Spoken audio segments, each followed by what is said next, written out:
Wala nang maraming paligoy-ligoy pa, diretso sa punto na. Maiksi lang ang komentaryo, pero diretso sa punto. Maraming kuro-kuro, may tiwali, may totoo. Dito, sa puntong diretso tayo. Punto, diretso. Oh, mga kabunyog, may nagtatanong sa akin, Attorney, ano ba talagang totoo? Mayroon na ba talagang warrant of arrest ng ICC si Bongo? Ano bang totoo dyan? Mga kabunyog, ako sa tingin ko ganito. Sa tingin ko ganito yan. Ang warrant of arrest talaga kasi ng ICC, hindi naman pinapublic yan, pinapaalam. Kasi paano mo pa maa-aresto kung ipapaalam mo kaagad? Hindi yan. Ang ginagawa ng ICC, sinisilyuhan. Sinisilyuhan. Pero pag malapit ng arestuhin yung tao, saka na ngayon nilalabas, saka siya inaansil. Yan yung nangyari kay Duterte. March 6 yata o March 7 yung petsa ng warrant of arrest niya. Pero inansil yung warrant of arrest March 9 na o March 11. Tapos inaresto si Duterte March 11. Si Bato de la Rosa, yung warrant of arrest niya, pinirmahan ng ICC, yung mga judges ng ICC, November 6, 2025. Pero hindi kaagad ipinaalam sa publiko. Nakasil, November 6, 2025 yung date. Inansil ng ICC nung May 11, 2026. Kaya ano yon. So kay Bongo, posibleng ganyan din. Posible naman talagang mayroon ng warrant of arrest, pero hindi naka-public, hindi nakasil pa rin. Nakasil pa rin. Ay siyempre si Pulong mayroong contact diyan. Siguro ang nagsabi sa kanya yung bagong abogado ni Duterte, si Peter Haynes ba 'yon? Peter Haynes. Malamang 'yun ang nagsabi sa kanya. O kaya sila Roque. Kasi sila Roque may mga contact din doon eh. So, kaya lang, wala pang confirmation.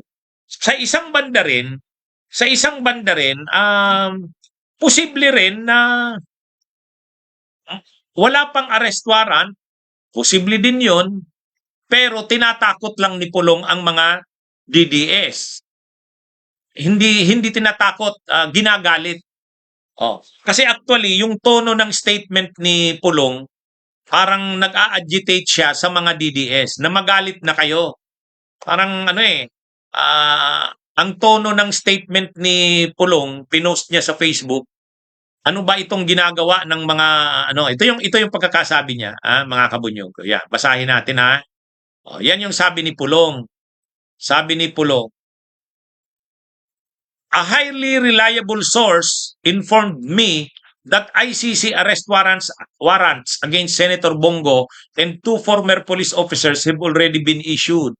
Wala na ba talagang katapusan ang administrasyong ito sa paggamit ng ICC bilang political weapon laban sa kanilang mga kalaban? Wala na ba talaga kayong awa o hiya sa pinagagawa ninyo? Huwag gamitin ang mga ahensya ng gobyerno sa pagsupil at pagpapatahimik sa mga kalaban sa politika para lang mapagtakpan ang mas malaking issue ng pagnanakaw sa kaban ng bayan. So, ang tono ng statement ni Pulong ay parang ina-agitate ang mga supporters nila ng mga Duterte, ina-agitate, ginagalit. Kasi nga, sunod-sunod ang mga pangyayari. Kinasuhan at inaresto si Jinggoy, tapos natalo na sila sa Senado. Sunod-sunod ang pagkatalo nila eh. Sunod-sunod ang pagkatalo nila. Pagkatapos, nandiyan na, kakasuhan na sila Ruben Padilla, kakasuhan na rin si Mike Defensor. So ngayon, ang sinasabi ni Pulong sa statement niya, pati si Bongo mayroon na din arrest warrant galing sa ICC. So ginagalit niya ngayon. So ang ginagawa dito, ginagalit ang mga supporters. Kailangan kasi magalit yung kanilang mga supporters sa mga nangyayari sa kanila. Kasi ang nakikita nila, hindi pa rin sila nakakapakilos ng napakaraming tao. So paano kikilos ang maraming supporters nila? Di galitin. paano mo gagalitin? Eh di sabihin mo, ha?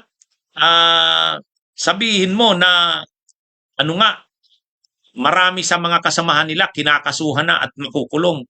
At si ano nga, si Bongo, mayroon na ring arrest warrants, lumabas na daw. Oh.